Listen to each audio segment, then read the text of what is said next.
Ciao Barbara. Thank you. Hello Ciao. everybody. Ciao. Thank you for Okay. introducing me and for the interesting conversation you had. I'm here now for introducing three wonderful ladies. I would start with Susanna Gonzaga, Design Program Coordinator at Madeira University. Hello, Susanna. Thank you for joining us. You're so fascinating. Yeah, thank you for joining us. And with her and with us, we also have Elisa Bertolotti from University of Madeira, and Valentina Vezzani from University of Madeira as well. Thank you, ladies. It's so nice to have you all here. And well, we are here for this 24 hours live broadcast in order to discuss together and propose together, select some meaningful words that could be mostly important for the culture of design since the pandemic and since the lockdown. So your word, the word you're proposing is very, very meaningful and interesting, with a lot of possible meanings to discuss about, which is Ila, Iya, sorry. Then you will, of course, use the correct pronunciation. I'm sorry for that, because fortunately, you choose a word which is not English, but is Portuguese. And so I would just like to begin asking to all of you, maybe the one who just want to start the conversation, what does it mean being Highlanders?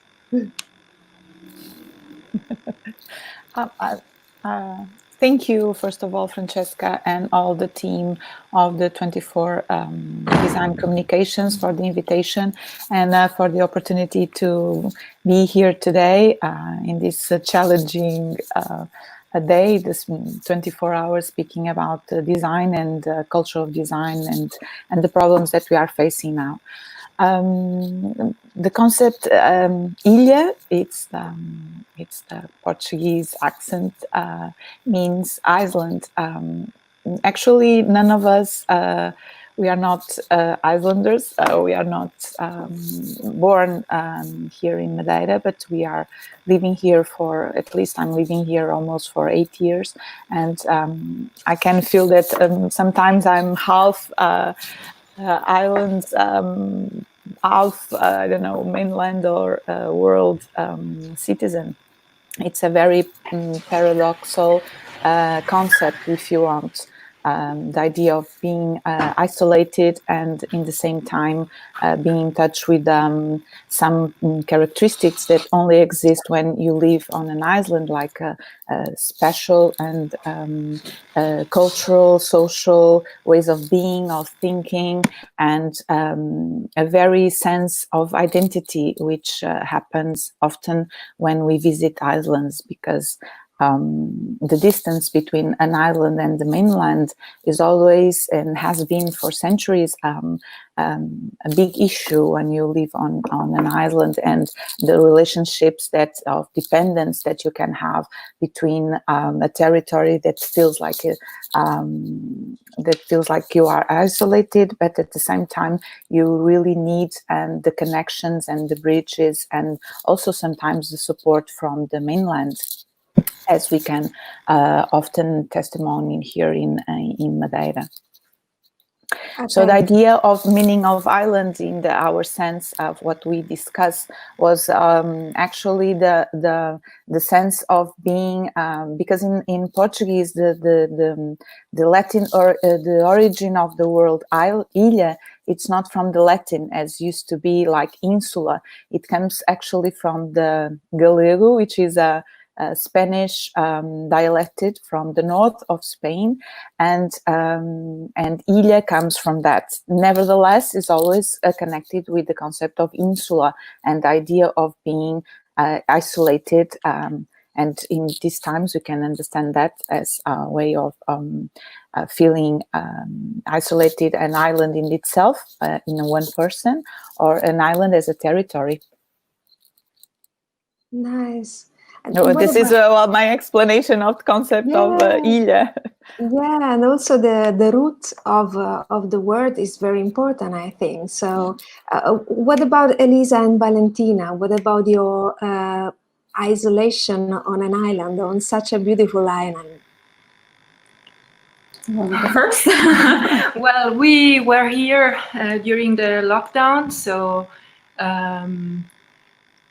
we experienced in a way to be islands inside an island. So suddenly the illusion of being able to move all the time, to take a flight last second and go out of the island or a boat was not possible anymore. So we had really to decide if we wanted to stay here or move. At least for that period, we decided to stay. And so in a way, we were isolated, I think, as many people in the world, but we were also in an island. And I think that the experience was interesting because in a way, I think that many islanders all around the world in their history, so the history of people living in different islands, has to be also with auto-isolation or isolation for many different reasons. So could be pirates, could be, I don't know, many wars or many things. So there's, I think, in the DNA of many islanders, this idea or this experience of isolating ourselves in case of need. So in a way, I think that I had the feeling that in a way, people from here, in a way, switched very quickly to this other setting. It was interesting. And of course, that was also the experience, in a way, to feel how, in a way, we are kind of connected with the rest of the world. We are in an island, but we are connected. But what I can say that actually is the first time that Elisa and I are sitting next to each other, working, doing something related. I can tell that. I also noticed they are together, and I'm in another part of the city. Yes. So somehow in this small island, actually, our isolation somehow is starting to move toward the next phase of semi-isolation. And so we are, as Elisa said, we experienced this very, for me, it was quite weird situation of being myself an island in an island. So actually the experience brought me to reflect a lot about life then, because we were experiencing the isolation in a sense of reflective moment also. So spending time with yourself, working, of course, we had a lot of stuff to do. Anyway, we were always connected, but anyway, this isolation at home brought us actually to think a lot about life, about our relation as individual with other individuals in a small territory with the world. So actually has been a quite philosophical period for me to actually reflect on the condition of individuals as small islands in small territories and connected to bigger territories. And I think that in a way, like my experience since I have been here is that of locals and also people that decided to live here is that overall people that are living in islands have a very developed spirituality. Because in a way, probably even not now, of course, with the lockdown is even, we are experiencing even a different situation, but looking at the sea every day, looking at the sun rise and going down every day, looking at the moon, being isolated also geographically, I think put people in kind of more contemplative status. And I think overall, since I'm here, I'm experiencing a lot of spirituality, like in a very general, not particularly religious way. Yeah, and this you're very lucky because, of course, you are exploring and have these reflective and religious moments, looking at such a wonderful nature around you. So I think that in this isolation, on this kind of island, maybe the nature had a special role. What about it? If I can tell, because Yes, I please. didn't spend the lockdown here actually in Madeira. I spent it in my hometown, which is Porto, in the north of Portugal. And one of the things, so I live in the city center, nearby of the historical center. So it's a place where it's usually full of tourists and life. And one of the things that I really, really felt that was keeping me, actually, we have a word in Portuguese which is saudade, which means a sort of nostalgia. And what I missed the most was nature. Actually, because here in Madeira, I really live in front of the ocean. So I open my window and I have the ocean right in front of my bedroom window. And the connection that we feel here, and we live here daily, when you are even walking in the city, or even just if you look around you, you are so immersed on this beautiful relationship between humans, inhabitants, and nature, and the materials and non-materials, if you want. It's so engaging and it's so deep that what I felt the most during the lockdown was really, really this contact and this moment that really make me feel that when actually we are living on a city, of course, there are a lot of people that are already thinking and doing projects and considerations and thoughts, very relevant thoughts about nature, ecosystems, environment, and so on. But actually, when you live a part of that, it's sometimes like when you are doing a project and you're so far away of the production, so you miss the delicacy and you miss the beautiful of such small things that really nature gives you, like the feeling of well-being and the feeling of ease and tranquility. And that was so important because in the moment of the lockdown that we all lived and we were all apart from the loved ones and from our friends and even from our students, even though we had these digital softwares that somehow get us together, but the feeling of the notion and not notion of being together and the closeness, that's the thing that we really lost. That's why the concept of island is so interesting in this moment, despite the fact of a geographical land. The isolation that each one of us had created, or someone or the disease have created on us and put upon on us, is the disconnection with nature and what we humans are living now today. It's it seems to me that we have walked I don't know, so many steps beyond that we were. The last guest was speaking about the idea of the plexiglass and a lot of materials that are rising with the base on plastic and other materials that are so polluted. And again, it really creates the barrier and the frontiers between us and nature, if you want, and the open space and even with each other. I mean, so really being in touch, and the idea of the spirituality that Elisa was saying is so amazingly true. When you are just walking and feeling the earth and the air and all the plants, that it's such a blessing, you know, have the opportunity to be. And that was the thing that really, really, really I missed the most. And then you, I'm sorry, you are so lucky being islanders and having this kind of a close contact and feeling with nature.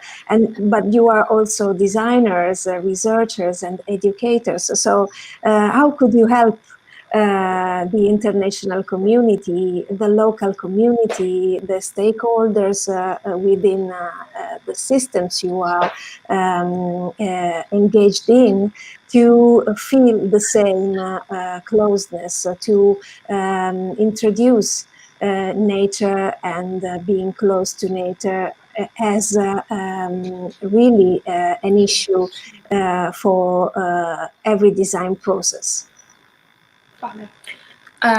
Well, just to on the contrary, then Susanna, Elisa and I remain on the island, as Elisa said before, and so we experienced also, especially from my side, I can talk personally, but experienced a different approach to what are local services, local products, and so I actually got closer, as many other people, to what is actually, for instance, the production of local food and local fruits from the island. So I discover realities that I knew they exist. So small farms, organic farms, another local producer with other products. And actually I started to be an actual user, and I actually dialogue with my students to actually have a moment of reflection of the value of being on such a small territory with many resources that actually are not enough explored and enough used by the local population. So we are on an island, but we are really, really connected and dependent to foreigner resources or even continental resources. And I'm talking about not just food, but even clothing or other kind of products and other kind of services. So actually the lockdown, the experience of the pandemic, made us reflect even more as educators and as a researcher on actually the importance of shifting toward a more local system that can actually support more regenerative and more resilient local economy. So the lockdown actually brought us to understand, touching it with in the reality, the dependence that as an island we have toward other territories and external resources. And so now that, for instance, we are still waiting for the tourists to come back. So we have been here for 3 months or something, 2 months and a half, without actually the huge flow of tourists that actually feed the local economy. And here there is a huge debate between what should we choose. Should we choose to keep the island safe and kind of lock down so we don't have any threat from the outside, bringing the coronavirus again into the island? Or should we open and go back to our, let's say, normal balance, normal economy, completely led by a mass tourism situation? So the debate is big. The political, let's say, task in the decision making is quite challenging. And we as researcher and teachers are here listening to all this conversation, reading, trying to understand. Of course, taking a position is very difficult, but as researchers, as educators, surely we understand that design can have a role here in trying to bridge the different disciplines, the different even type of expertise, bridging even the decision-making levels, to try to shift to a more, as I said before, regenerative system that can trust more into what is the local resources, the local know-how, but at the same time continue to be connected with the outside. And we need to build bridges. No, we always say this, that design has this skill or is this tool that is able to make people dialogue, understand each other. And maybe I pass the ball to Elisa. That yeah, in a way, here, since we are in a small territory, it's also easier to connect with different actors, with institutions, with scientists from different disciplines in our university as well. We don't have only design and art, we have medicine, we have biology, we have agronomy, we have engineering, we have mathematics and so on. So we can really have dialogues with many different experts and with different stakeholders. We can connect also with the decision making, the people that are doing the decision making with the institutions and so on. And so we are working a lot also on that level also, because we have an interest in understanding also how, as designers and educators and researchers, we can also work and think about our role on the care, on caring about, you know, our space, our terrestrial living and coexistent with the other beings. So since some years now, we are having a dialogue with biologists, botanists, institutions from the region, from Funchal and so on. So we are investigating. So in a way, we are trying to understand and listen, and then we are also experimenting and also using the fact of teaching in that. Can I add yes, please. something regarding what you ask about how design can also help here? You know, here living on an island, I don't know if, well, I have heard a lot of other researchers that speak, there's a very huge field about Iceland researchers. There's always a sense of sort of like esteem, which means that even if they have a strong identity, there's always a feeling of lack of esteem, if you want, like if you are comparing with big cities or big lands or big countries. One of the things of the lockdown that I noticed already, even I'm here for almost 3 weeks. One of the things that I really noticed, and it is quite important for us as designers and educators, is that to see that local people, creative people, have started to see how their work and their creativity can arise and help the system and local economy. So we have seen and watched a lot of small services, small products that people have understood that they can do it. So and then they can develop new ways of thinking and new ways of producing, which is very, very interesting.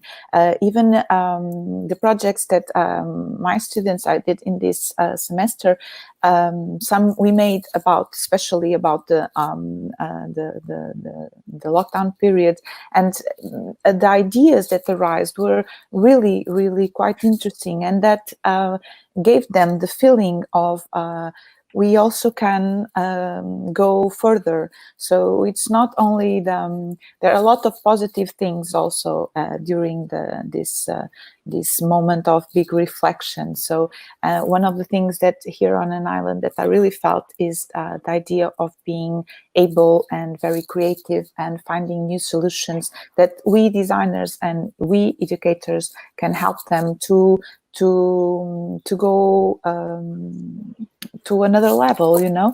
That's one of the greatest things, even if people like Elisa was saying, that we really have the chance to speak with a lot of people from different disciplines, but I just wanted to give this aspect that was the rising of the level of self-esteem that rides here on the territory. So this is really, really very important. Very, very, because this could be just the little step that they need to see that they can be more less dependent. That's what I mean. So can be more autonomous, if you want. Yeah. Autonomous because of the lot of resources that they have, because of the nature and because of the knowledge and multiple different knowledge that they gain.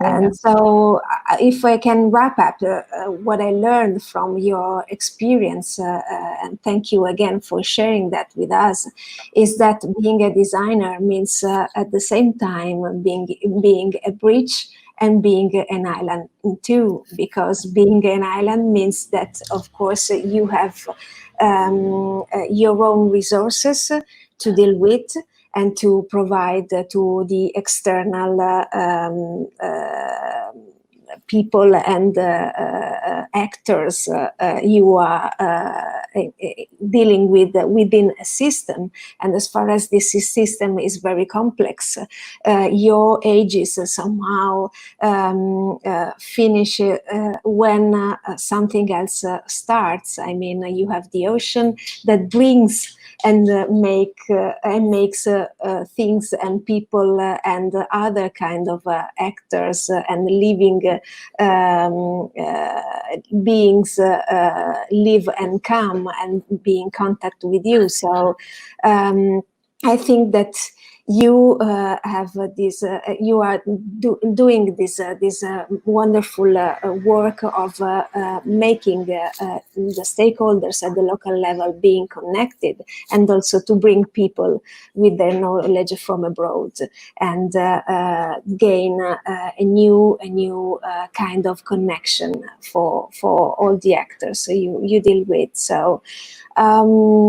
Thank you again for being with us. Thank you, Susanna Gonzaga. Thank you, Elisa Bertolotti and Valentina Vezzani. Your contribution was so precious. And I now leave the floor to my colleague